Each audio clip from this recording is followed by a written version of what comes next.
Pendant 5 ans, la Charte européenne du tourisme durable a fait travailler ensemble les parcs et espaces naturels protégés de la région pour établir des stratégies touristiques.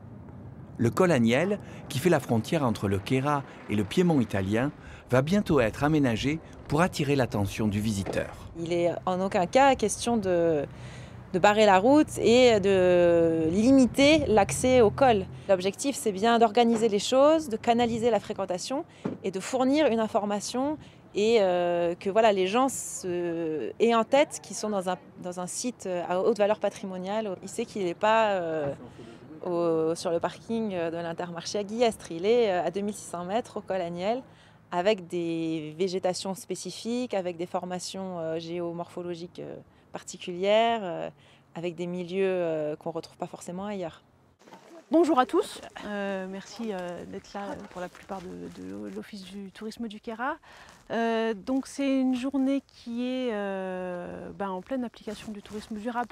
Pour qu'un tourisme soit durable sur un territoire, il faut à la fois que les visiteurs n'abîment pas les lieux fréquentés, mais aussi qu'ils consomment des produits fabriqués sur place pour soutenir l'économie locale et contribuer à la qualité de vie des habitants. La Charte européenne du tourisme durable est composée de plusieurs volets, on peut dire. Un premier aspect qui est sur la stratégie touristique sur le territoire, un deuxième aspect qui est comment on implique les professionnels dans cette stratégie. Pour les acteurs les plus avancés dans la démarche durable, le parc a proposé un accompagnement en décernant une marque Parc naturel régional du Queyras. Nous, depuis qu'on est installé ici depuis 8 ans, on essaye de travailler avec les filières courtes, les producteurs locaux, les artisans locaux, tout ce qui est viande, légumes, dans la mesure du possible, parce qu'on habite quand même dans une région montagneuse, et aussi employer des personnes qui habitent ici à l'année, voilà, pour que ça ait du sens aussi pour nous, que nos villages soient peuplés. Ça a mis du sens à ce que l'on faisait déjà avant. C'est venu valider un fonctionnement, c'est venu aussi nous donner des conseils sur certaines choses. Voilà, essayer d'être un petit peu aussi vigilant par rapport à nos fournisseurs. On nous promettait que les produits étaient éco, que les produits étaient de filière courte. Donc nous on a demandé par le biais du parc des preuves, par des factures, par des attestations, comme quoi voilà, ces choses étaient bien comme elles étaient vendues en tout cas.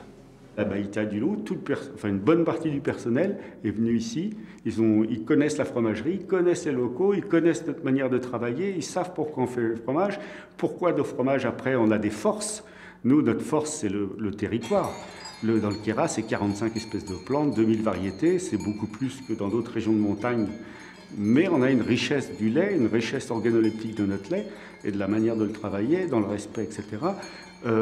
Tous les gens du Queyras qui travaillent avec nous sur les gîtes, etc., on les emmène ici, on leur explique, on discute de nos forces, de nos faiblesses, pourquoi, etc., ce que c'est qu'un produit artisanal par rapport à un produit industriel, etc. Et je pense que c'est ça aussi, pour que ce soit pérenne, il faut que ce soit vrai à la fois, et puis que les gens le sachent, qu'il y ait la culture qui va avec. En 1998, la Fruitière est le premier gîte avec l'eau chaude solaire thermique. Aujourd'hui, Villars-Gaudin est le village du Queyras avec la plus grande superficie de capteurs solaires.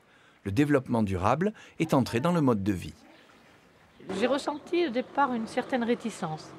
Et puis quand les gens se sont rendus compte que tout compte fait, c'était juste, j'ai senti qu'il y avait de plus en plus d'adhésion à cette démarche-là. En plus, voilà, grâce à la grande motivation de certains du village, et puis aussi un peu avec la Fruitière, on a le premier composteur collectif au niveau du département. Et donc nous sommes le village qui produisons le moins de déchets ultimes. Notre taxe sur les ordures ménagères va diminuer. Et puis voilà, donc peut-être que justement en parlant de rapport qualité-prix, les gens sont plus sensibles à ça. Voilà. D'autres détails sur le tourisme durable en Queyras? Rendez-vous sur le site de l'émission et dans le prochain Prioritaire.